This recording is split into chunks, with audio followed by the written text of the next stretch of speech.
আজকে তালের পাকন পিঠা বানাবো। তার জন্য লাগবে পাতলা তালের পিউরি আর লবণ, চিনি আর নারকেল দিয়ে ভালো করে জাল করে নেব। জাল হয়ে গেলে ফুটে উঠলে চাউলের গুঁড়া দিয়ে দেব, ময়দাও দেব, তাহলে পিঠাটা ভিতরে নরম হবে, উপরে ক্রিস্পি হবে। আর অল্প অল্প চালের গুঁড়া দিয়ে ডোটা তৈরি করে নিতে হবে, হালকা আঁচেই করতে হবে যাতে আটাটা সেদ্ধ হয়ে যায়। এবার ময়দা দিয়ে দিলাম, এভাবে ডোটা করে নিতে হবে। পাতলা তালই দিতে হবে, ঘন তাল দিলে আটাটা সেদ্ধ হবে না, ফলে পিঠাটা ঠিকমতো তৈরি হবে না। তৈরি এবার এই যে হাতে দিয়ে দেখিয়ে দেব, এইভাবে হতে হবে। এবার চুলা বন্ধ করে প্লেটে নামিয়ে নেব, ভালো করে মথে নিতে হবে, সফট একটা ডো তৈরি করে নিতে হবে। এই যে সফট একটা ডো তৈরি হয়ে গেছে। এবার অল্প অল্প করে ডো নিয়ে গোল গোল করে বলের মতো করে নিতে হবে। তারপর হালকা হাতে চাপ দিয়ে ছড়িয়ে দিতে হবে। তার উপর আপনার বাসায় ছাঁকনি থাকতে পারে। তারপর আমি যে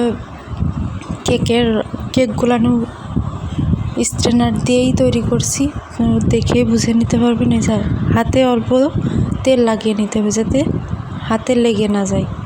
এই যে গোলা তৈরি হয়ে গেছে, মানে যে হালকা হাতে চাপ দিয়ে চ্যাপটা করে নিয়েছি। আর দেখে বুঝে নিন। এই যে ফুলের শেপ আপনারা যে কোনো জিনিস দিয়ে, চামচ দিয়ে হোক বা অন্য পিঠের সাজ দিয়ে হোক, যেন কোনোভাবেই শেপ দিতে পারবেন। আমার কাছে এটা ছিল, আমি এভাবেই শেপ দিয়ে নেব। একে একে সবগুলো পিঠা তৈরি করে নেব। আর পিঠা ভাজার জন্য সয়াবিন তেল দেব। সয়াবিন তেল গরম হলে একে একে পিঠাগুলো দিতে হবে।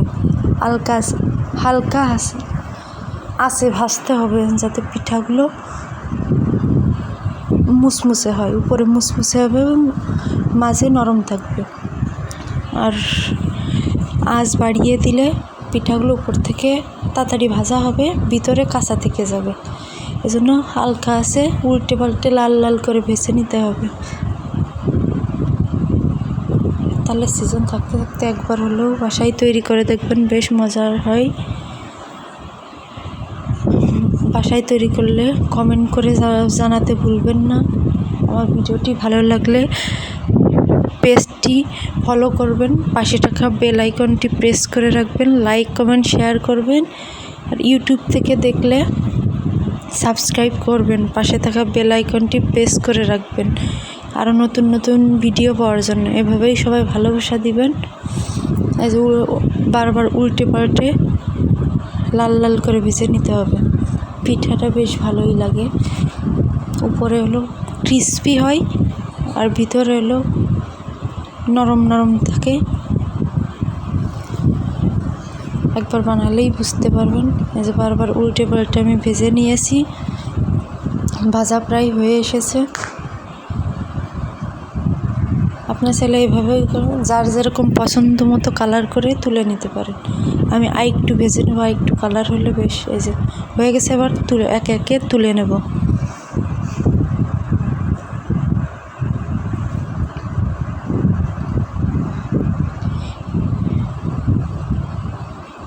এভাবে আমার ভিডিওটি শেষ করলাম। সবাই ভালো থাকবেন,